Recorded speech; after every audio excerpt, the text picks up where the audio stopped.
Cette vidéo est d'appréhender la législation et la rédaction de la clause de non-concurrence dans le contrat de travail. Nous allons d'abord définir la clause de non-concurrence. Ensuite, identifier le coût pour l'entreprise et enfin, formuler le contexte d'application de la clause de non-concurrence.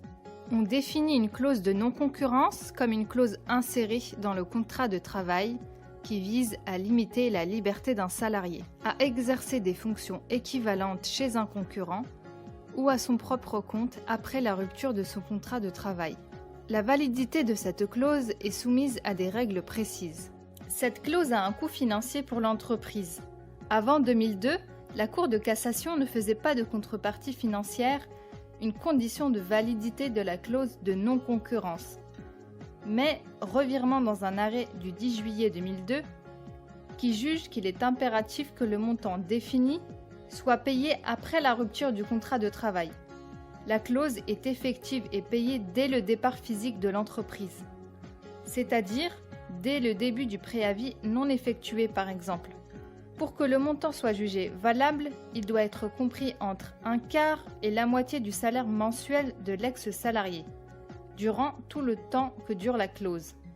À titre d'illustration, a été jugée comme dérisoire une indemnité correspondant à 15% du salaire d'un chef de dépôt soumis à une interdiction de concurrence d'une durée d'1 an sur 3 départements.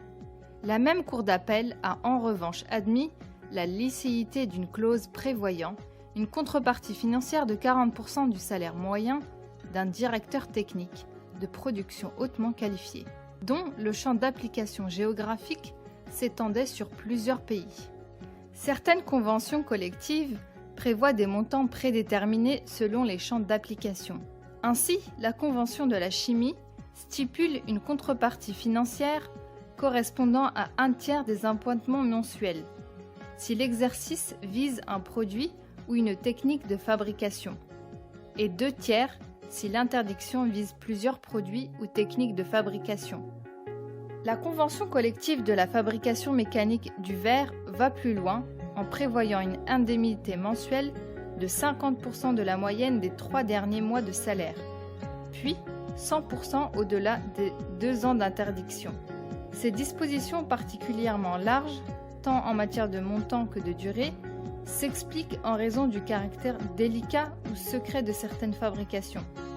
La clause de non-concurrence doit être limitée à une zone géographique précise, qui doit être définie au moment de la signature du contrat. Par exemple, le 11 mai 2017, la jurisprudence a refusé de valider une clause de non-concurrence qui définissait la zone géographique comme étant les villes où il se sera déplacé pour ses missions durant son contrat. La zone n'étant pas clairement définie, il est par conséquent possible de définir une liste de départements ou de pays, ou une liste de villes ou de régions, etc. La clause doit également être limitée dans le temps. Les juges apprécient souverainement l'importance de la durée stipulée au contrat. Il a ainsi été jugé comme excessive une clause de non-concurrence insérée dans un contrat de laveur de vitres, d'une durée de 5 ans et d'un rayon de 30 km. Enfin, bien sûr, la clause est limitée à une activité spécifiquement visée, pas forcément la fonction, mais le secteur d'activité de l'entreprise, dans la chimie pétrolière par exemple.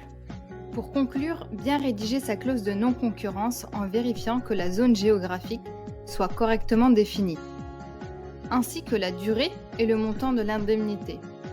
Et bien sûr, ne pas oublier de regarder la convention collective.